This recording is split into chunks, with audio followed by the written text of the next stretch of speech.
à toutes et à tous, j'ai l'immense plaisir de vous retrouver sur ma chaîne Booktube d'encre et de papier pour un méga, giga, ultra, extra book haul. Moi qui trouvais que certains booktubeurs ou certaines booktubeuses exagéraient parce que chaque fois ils disent oh là là, le mois prochain, promis, j'achète pas autant de livres que ce mois-ci, je vais être raisonnable, etc. Et puis le mois suivant, ils ont 25 ou 30 livres en book haul. Je me disais, moi je ferais pas pareil. Maintenant, je n'ai plus qu'à balayer devant ma porte. Sincèrement, j'ai presque honte parce que j'ai acheté 44 livres cet été. Oui, vous avez bien entendu, 44 en 2 mois. J'ai un peu exagéré. Je pense que cela s'explique par le fait que, comme je vous l'ai dit dans le unboxing de la semaine dernière, j'ai déménagé durant l'été et je travaillais en même temps. Et du coup, j'ai très peu lu parce que soit mes livres étaient en carton, soit j'en avais laissé une partie chez mes parents. Soit j'avais pas de nouvelle bibliothèque où les ranger, et du coup le temps de refaire la peinture du salon, d'acheter la bibliothèque, de la monter, de sortir les livres des cartons, ça a pris beaucoup de temps, et je devais être en manque de livres et de lecture, et du coup pour compenser j'ai acheté. Voilà, donc du coup ce book haul sera en 2 parties, parce que 44 livres en une seule vidéo c'est pas possible. Donc là il y aura une vingtaine de livres que je vais vous présenter qui sont principalement des brochés et des grands formats. Et dans la deuxième partie du book haul que je vous publierai soit la semaine prochaine, soit celle d'après, ça sera principalement des livres de poche et des mangas. J'aimerais préciser quand même que du coup pour compenser ce trop d'achats et ce peu de lecture, je me suis lancée comme défi pour le mois de septembre de n'acheter que 3 livres. Voilà, le temps que ma palle descende un petit peu. J'espère que je vais y arriver, ça va être difficile, mais je vais essayer. Voilà, du coup je vous propose de commencer tout de suite. Le premier livre que je vous présente, il s'agit du Secret de l'inventeur, le tome 2, l'énigme du magicien, écrit par Andrea Kremer aux éditions Lumen. J'aime beaucoup la couverture parce que c'est une boussole dorée. Donc c'est du roman ado, c'est dans un univers steampunk. Je vous ai jamais présenté le premier tome parce que je l'ai lu antérieurement à l'ouverture de ma chaîne. C'est une saga qui m'a d'ailleurs été conseillée par Sailor Flo. J'ai été mitigée par le premier tome parce que j'aime beaucoup l'univers, j'aime beaucoup la plume de l'auteur, les personnages certains sont attachants, mais il y a des choses que j'ai trouvées un petit peu cousues de fil blanc, je trouvais que ça manquait de suspense. Mais bon, quand on commence une saga et que le premier tome nous laisse partager, on a forcément envie de lire le tome 2, donc je vous en dirai plus quand j'aurai lu celui-là. Pour la petite histoire, on est dans un monde alternatif au nôtre, où en fait l'Empire britannique a écrasé la rébellion qui a donné naissance aux États-Unis. Et en fait, c'est l'histoire d'enfants qui font partie d'un camp de résistants et qui vont se battre contre l'État. Voilà, je me souviens plus de tous les détails, ça fait un moment que je l'ai lu. Je reviendrai vers vous pour vous en parler. Du coup, pour le deuxième et le troisième livre que je vais vous présenter dans ce book haul, il s'agit également d'une saga. Il s'agit de La sélection de Kiera Cass, aux éditions Robert Laffont. Donc ça c'est le tome 1 et ici j'ai le tome 2 qui s'appelle L'élite. Donc voilà, vous avez dû apercevoir le tome 3 dans mon unboxing de septembre de la semaine dernière. J'ai lu le tome 1 au début du mois de juillet et il m'a tellement agréablement surprise que du coup dans la foulée j'ai commandé le tome 2 et le tome 3 et je suis très pressée de lire le tome 2. Pour la petite histoire, donc c'est du roman ado. On est dans un monde où en fait les classes sociales sont classées par numéro, c'est-à-dire que le numéro 1 c'est vraiment les gens populaires, c'est d'ailleurs le roi, la reine, le prince et leur entourage. Après il y a les 2 qui sont les stars, les gens connus, 3, 4, 5, 6 et je crois que ça va jusqu'à 7, 8, 9. Et il y a une jeune fille qui s'appelle America, qui, elle, est de la classe 5, donc c'est une classe quand même très moyenne. Et en fait, le prince a besoin de se marier. Et du coup, il y a 35 jeunes filles qui sont sélectionnées pour aller au château, pour rencontrer le prince. Et au début, America, le prince Maxon, elle n'a pas grand-chose à faire. Elle est amoureuse de quelqu'un d'autre. Et puis finalement, prise dans le truc et surtout dans les enjeux politiques du royaume, elle va se lier d'amitié avec le prince Maxon. Donc voilà, franchement j'ai adoré le premier tome, j'espère que la suite va pas me décevoir, mais pour un roman ado, franchement super, je vous conseille. Le quatrième livre que je vous présente, il s'agit de L'élite de Joël Charbonneau aux éditions Milan. J'aime beaucoup la couverture de la première page parce que il y a juste une bande blanche avec des petits bonhommes noirs qui marchent. Et moi, ça me fait penser à une exode. Donc, c'est assez effrayant. Je trouve que ça met mal à l'aise. Ce livre, je l'ai vu sur la chaîne de Piketty Bookin. Je ne peux pas vous en dire beaucoup parce que la quatrième de couverture est assez énigmatique. Puisque le peu que je sais, c'est que c'est des gens qui doivent passer un test qui est très difficile, que s'ils réussissent ce test, ils vont, je suppose, faire partie d'une élite et devenir, je crois, des sages ou des guerriers, et que s'ils ne réussissent pas le test, ben, ils sont éliminés dans les deux sens du terme, au sens propre et au sens figuré. Donc voilà, il m'intrigue, je suis assez pressée de le découvrir. Le livre suivant, il s'agit des Perles du 18 aux éditions Tut Tut. Oui, oui, c'est vraiment l'édition. Je ne sais pas si vous voyez, c'est bien écrit Tut Tut. Voilà, et c'est écrit par Gilles Daïd. C'est simplement moi j'aurais dit des punchlines que certains pompiers ont relevés et ils en ont fait un livre. Pour vous donner un exemple, sur la première de couverture, il est écrit « Venez vite, s'il vous plaît, je me suis suicidé ». Comment peux-tu t'être suicidé et téléphoner en même temps? Bon, c'est de l'humour noir, hein, clairement, c'est peut-être pas fait pour tout le monde. Mais moi, je l'avais acheté parce que je m'étais dit, le jour où je suis déprimée, je vais me lire les blagues des Perles du 18 pour me remonter le moral. Donc, je le garde pour un jour de grosse déprime. Voilà, moi j'aime bien l'humour noir et en plus, moi je travaille aussi au service des gens puisque je suis EduxP, donc c'est du social et je pense que l'humour, surtout pour des gens qui exercent le métier de pompier, je pense que c'est une bonne façon de prendre de la distance avec ce métier qui doit être très difficile. Voilà, je suis super contente de vous présenter ce livre puisqu'il s'agit des Outrepasseurs, tome 1. J'adore la couverture, le haut doré avec l'espèce de forêt derrière, de clairière. Donc pareil, je l'ai trouvé sur la chaîne de Piketty.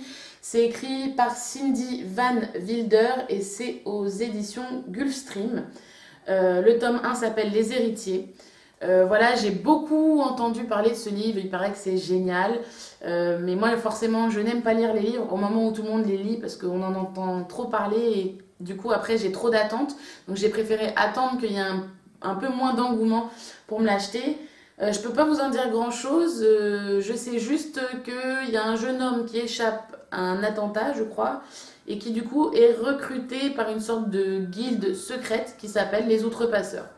Voilà, donc on verra, mais pareil, je suis assez pressée de le lire. Pour ce livre-ci, il s'agit des éditions Delcourt. C'est écrit par Fabien Toulmé et ça s'appelle « Ce n'est pas toi que j'attendais ». Contrairement à ce que peut rendre la couverture, il ne s'agit pas d'un roman, mais bien d'une BD. Je ne sais pas si vous voyez. Voilà, ça a l'air assez chouette. Moi, les images m'ont bien plu. Voilà, je ne l'ai pas encore lu. Ce que j'en sais, c'est que en fait, c'est un couple et principalement, je crois, un papa. Ils attendaient un enfant. Et forcément, quand on attend un enfant, on projette des choses sur cet enfant. On se dit plus tard, ma fille, elle va être danseuse, mon fils, il va faire du foot, il va être avocat. Bon, un peu des stéréotypes, des clichés. Et en fait, cet enfant qu'ils ont, finalement, est malade. Alors, je ne sais pas quelle maladie il a. Et du coup, c'est comment les parents font le deuil de l'enfant qu'ils ont imaginé et comment ils acceptent l'enfant réel qu'ils ont. Et il y a tout un travail de deuil autour de ça. Et puis voilà, comment on se remet d'avoir un enfant malade tout simplement. Moi c'est un sujet qui me parle beaucoup, ça me rappelle un autre livre qui s'appelle Le Miroir brisé. Je suis assez impatiente de le lire et puis je trouve que le format BD c'est assez sympa pour ce type de livre. Et je sais qu'il existe d'autres livres de la même édition sous format BD également qui traitent de sujets très forts comme ça, notamment de prise d'otages, etc. Donc si celui-là me plaît, peut-être que j'en achèterai d'autres dans la collection. On verra. Ensuite, le livre que j'ai acheté, il s'agit d'une fille facile de Louise O'Neill et c'est aux éditions Stéphane Marzan. Alors je suis un peu dégoûtée parce que je l'ai emmenée en vacances avec mes jeunes et j'avais un flacon de rhum dans ma valise, un petit, pour faire un gâteau yaourt parce que j'aime bien mettre une cuillère à soupe de rhum dedans. Et le flacon s'est renversé dans ma valise et forcément c'est le livre qui a pris, donc je ne sais pas si vous voyez, mais il y a une énorme moche tache là derrière. Voilà, pour la petite histoire, c'est une jeune fille, je crois qui vient d'un milieu aisé, qui va en soirée, qui je suppose boit un peu trop ou se fait droguer à son insu, Il doit se passer quelque chose avec un garçon, je suppose également, et en fait le lendemain, elle ne se souvient de rien, mais par contre, il y a des vidéos qui tournent à son sujet et à son insu, et forcément, elle se fait traiter de grosse pute, hein, disons-le clairement. Voilà, et c'est comment, ben, c'est la descente aux enfers pour elle. Je trouve que c'est un sujet d'actualité, que voilà, c'est quelque chose dont il faut parler. Après, je vous avoue que j'ai essayé de lire le premier chapitre il y a 2-3 soirs. Alors peut-être j'étais fatiguée, peut-être qu'il était trop tard pour lire. Mais la plume de l'auteur m'a un petit peu refroidi. C'était très cliché, voilà. Mais bon, je lui laisse quand même une chance. Je vais le relire un petit peu plus tard, peut-être un jour où je serai plus en forme et où j'aurai l'esprit à ce type de lecture. Voilà, je suis curieuse, on verra. Le livre suivant, je ne vais pas pouvoir vous en dire grand-chose parce que je l'ai acheté uniquement pour la couverture. Je suis tombée dessus à la FNAC et j'ai craqué. Voilà, j'ai adoré l'image de la femme qui est ici. Et surtout là, je ne sais pas si vous voyez, il y a un espèce de petit bateau. Et ça me fait penser à 20 000 lieues sous les mers de Jules Verne. Voilà, c'est aux éditions Bragelonne. Et ça s'appelle la trilogie Morgenstern. Et c'est écrit par Hervé Jubert. Voilà, je ne sais pas du tout l'histoire. J'ai dû lire la 4e de couverture dans le magasin, sauf que je ne m'en souviens absolument pas. Et je reconnais, j'ai envie de me laisser la surprise. Et puis ce que j'ai aimé, voilà, c'est doré devant, l'image est très belle. Derrière aussi, pareil, j'aime beaucoup, vous voyez, ça brille. Et puis surtout, bah, les pages sont en or, c'est doré. Je trouve ça assez rigolo, ça fait, voilà. Voilà, c'est tout ce que je peux vous dire. Du coup, ce livre-ci, c'est ma maman qui me l'a offert. Il s'agit de Before I Fall. C'est écrit par Lorraine Olivier et c'est aux éditions Hachette Roman. Voilà, d'après le petit bandeau qui est là, c'est le roman qui est à l'origine d'un film diffusé sur Netflix qui aurait fait un carton. Voilà, j'ai beaucoup aimé la 4e de couverture. Je vais vous la lire du coup. Alors, Samantha Kingston a tout pour elle, le petit copain le plus craquant du monde, 3 meilleurs amis génial et une cote de popularité illimitée. Ce vendredi de février aurait donc dû être un jour parfait dans une vie parfaite. Pourtant, ce vendredi de février est le dernier pour Sam, ou le premier, point d'interrogation. Que feriez-vous si le jour de votre mort vous obteniez une seconde chance? Que feriez-vous si vous en obteniez 7? Voilà, moi ça me fait penser à un chat qui a 9 vies. Bon, sauf que là, c'est une adolescente qui en a 7, visiblement. Ça m'intrigue. Ça a l'air assez frais, mais je suis pas si sûre, parce que si on a 7 vies, c'est quand même une vie compliquée. Ah bah oui, d'ailleurs, ça s'appelle Le dernier jour de ma vie, le sous-titre. Bon, ben, surprise, hein. Alors là, pour le coup, je suis dégoûtée parce que j'ai abîmé ce livre pendant mon déménagement. Je l'avais mis dans un sac et malheureusement, ça a frotté par terre. Et voilà, il est tout abîmé. Je ne sais pas si vous voyez à ce niveau-là. Bon, ça arrive, c'est de ma faute. Je l'ai mal protégé, mais j'ai les boules parce que je venais juste de l'acheter. Donc c'est écrit par Roberto Santiago et ça s'appelle Le but du jeu. C'est un thriller. Je crois que c'est traduit de l'espagnol par Delphine Valentin. Enfin, je crois pas, en fait, c'est écrit. Voilà, j'aime bien la couverture, elle est assez intrigante. Et pour la petite histoire, je sais que c'est l'histoire d'une femme, je sais pas comment elle s'appelle, qui était avocate, qui a arrêté d'exercer son métier parce que ben, ça allait pas très bien dans sa vie professionnelle, ni dans sa vie personnelle, ni dans sa vie sentimentale. Elle s'est mise à boire, etc. Jusqu'au moment où son frère est arrêté et est accusé d'avoir tué le patron d'un casino. Et du coup, elle va reprendre du service pour essayer de sortir son frère de cette galère. C'est vrai que je lis pas beaucoup de thrillers, mais en ce moment, j'ai envie de lire des thrillers. Et celui-là, je crois que c'est un des premiers que je vais lire. C'est une grosse pavasse, mais je crois qu'il fait 700 pages et quelques. Ouais, 760. Mais il a l'air d'être sympa. Ensuite, eh ben, je vous présente très rapidement celui-ci. C'est un tome 2, il s'agit d'Enola Holmes. Le tome 2 s'appelle L'affaire Lady Alistair.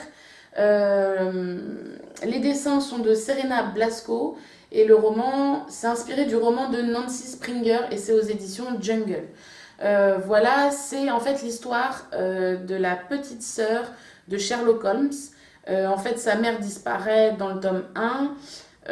Et elle veut partir sur les traces de sa mère, mais Son frère, lui, préfère la placer dans un internat pour jeunes filles et du coup, elle s'enfuit et elle décide d'enquêter sur ses propres affaires et surtout de retrouver la trace de sa mère.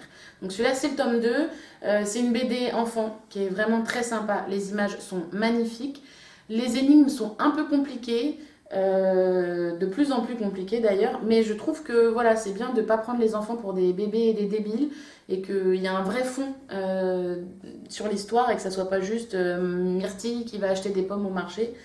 Donc voilà, je vous conseille, franchement c'est une des plus belles BD que j'ai vues, si vous voulez voir une petite image, voilà quoi.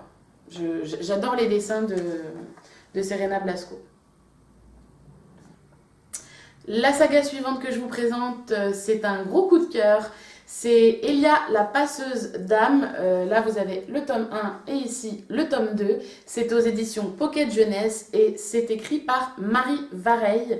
Sa chaîne YouTube, Booktube, pardon, c'est Marie-Lie en pyjama. Voilà, alors je ne suis pas une grande fan des autres livres de Marie Vareille parce que tout simplement c'est pas mon style de lecture. En général, elle écrit plutôt des petites histoires d'amour pour l'été, pour le printemps, etc. Qui sont très bien écrites, mais moi j'accroche pas plus que ça. Par contre, je ne l'attendais pas du tout sur du fantastique et franchement c'est un bijou, j'adore, j'ai un gros coup de foudre. D'ailleurs j'ai commandé le tome 1 début juillet et je l'ai lu en juillet et dès que je l'ai eu terminé, le soir même je commandais le tome 2 et que je suis d'ailleurs en train de terminer et le tome 2 s'appelle Saison froide si jamais ça vous intéresse. Voilà, cette histoire est juste géniale. Pour le petit résumé, c'est l'histoire d'une jeune fille qui s'appelle Elia qui vit dans un monde où globalement il y a 3 classes sociales différentes, l'élite, les commerçants et les pauvres. Et Elia fait partie de l'élite, et dans cette élite, elle est passeuse d'âme.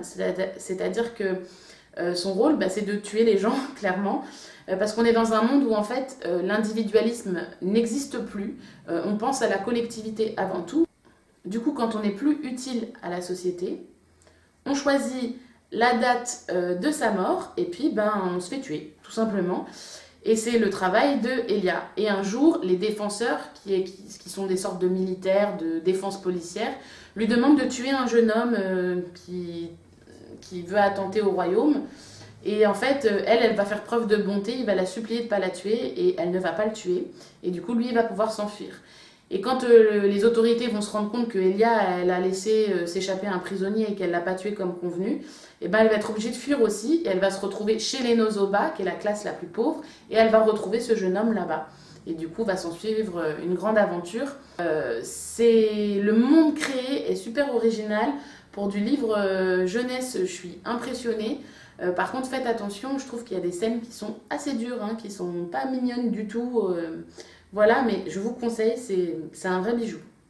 Alors, ce livre-ci, c'est un cadeau de mon chéri, ça s'appelle Numéro 4, c'est aux éditions J'ai lu et c'est écrit par Pitacus Laure. Pareil, je ne peux pas vous en dire grand-chose parce que la 4e de couverture est assez énigmatique. Du peu que j'en ai compris, ce seraient des personnes, peut-être voire des extraterrestres, qui seraient dans notre monde à notre insu et qui seraient pourchassés. Il y en a déjà un qui serait mort, etc. etc. C'est une saga. Ça serait plutôt de la science-fiction du coup. Si un de ces 4 je le lis, je vous en parlerai. Du coup, ce livre-ci, c'est le 2e livre que j'ai également abîmé pendant le déménagement. Vous voyez, trop les boules parce qu'en plus il est super beau. C'est de Charlotte Bousquet, ça s'appelle Chara, je crois. Les masques d'Azrkila. Oula, les masques d'Azrkila, ouais c'est ça. Et c'est aux éditions Nemos. Voilà, très simple à prononcer, comme vous le voyez. J'adore la couverture, cette espèce de masque, vous voyez, à la fois gris et blanc avec le dessus. Je ne sais pas du tout ce que raconte cette histoire, très honnêtement. Je l'ai vu sur la chaîne Des livres une fille, la chaîne de Maude.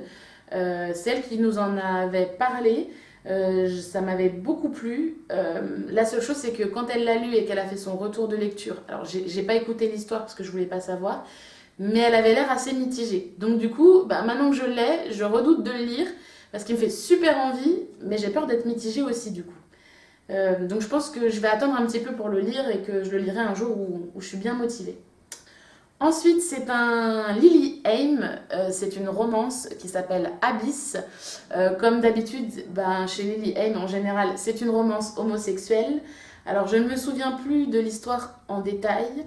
Je crois il y a un des deux jeunes hommes qui se prostitue et c'est sa rencontre avec l'autre qui va le sentir, qui va le sortir, pardon, de l'enfer. Voilà, ça a l'air assez dur, hein, comme tous les Lily Haim. Et souvent, les histoires se ressemblent, mais je trouve que la personnalité de ces personnages est toujours hyper touchante. Ça raconte toujours des histoires très fortes et à chaque fois, j'accroche. Ça a beau être à chaque fois des romances homosexuelles, j'adore et je suis impatiente de le lire. Franchement, ça me fait penser à Will Dirt et En Miroir et je fais confiance à Lily Haim pour que ça me plaise. Ma sœur m'a également prêté un livre qui a l'air pas très drôle, qui s'appelle La beauté du mal de Rebecca James, et c'est aux éditions OH, que je ne connaissais pas du tout. Pour la petite histoire, c'est, je crois, l'histoire d'une jeune fille qui s'appelle Catherine, qui a vu sa petite sœur se faire sauvagement assassiner devant elle par une bande d'adolescents qui du coup est très effacée au lycée depuis 1 an. Et sa meilleure copine, c'est Alice, qui elle, à l'inverse, est la fille la plus populaire du lycée. Et du coup, Catherine va commencer enfin à faire confiance à Alice, à se sentir mieux, à se confier sur son histoire et celle de sa sœur. Et Alice, qui au début paraît si gentille, ben finalement, elle ne l'est pas tant que ça. Voilà, c'est ça le petit résumé de l'histoire. Alors c'est sûr, c'est pas très drôle, mais voilà, moi ma sœur, c'est toute ma vie. D'ailleurs, si tu me regardes présentement, je te fais un gros bisou. Et du coup, ben cette fille qui a perdu sa sœur, forcément, ça me touche. Et voilà, j'ai plutôt intérêt à le lire un jour où il y a beaucoup de soleil pour pas trop pleurer, parce qu'à mon avis, il doit être assez dur. Mais je suis quand même curieuse de le lire. Courage, il n'en reste plus que 2 et du coup l'avant-dernier que je vous présente, il s'agit de La couleur du mensonge, livre 1. Vous avez sûrement dû le voir passer parce que je l'ai vu sur beaucoup de chaînes. C'est aux éditions Lumen. Voilà, et c'est écrit par Erin Beatty. J'adore la couverture, je trouve ça romantique, bon, c'est très féminin quoi. Voilà, je n'en sais pas grand chose, je sais juste qu'il a beaucoup plu. C'est l'histoire d'une jeune fille qui doit aller chez la marieuse pour trouver un mari parce qu'elle est en âge d'être mariée. Finalement, ça se passe pas du tout comme prévu, c'est une catastrophe. D'ailleurs, ça me fait penser au Disney Mulan. Voilà, mais la différence, c'est que du coup, cette jeune fille qui est imariable, on va lui proposer de devenir elle-même une marieuse. Et du coup, elle va devoir se mêler aux intrigues plutôt des personnes haut placées dans la société et de devenir une espionne pour pouvoir marier les bonnes personnes.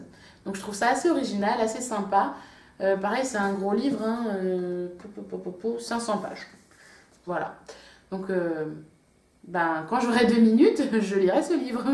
Voilà, j'ai fait exprès de vous garder celui-là en dernier, puisqu'il s'agit de The Handmaid's Tale de Margaret Atwood aux éditions Robert Laffont en édition collector. En français, ça s'appelle La Servante écarlate. Vous avez sûrement dû en entendre parler, puisque moi j'ai découvert la série sur Netflix avant de découvrir le livre. Voilà, je vais pas le lire tout de suite parce que j'aime trop la série et que je veux pas mélanger, mais je me le garde pour plus tard. Pour la petite histoire, eh ben, on est dans un futur proche d'une autre.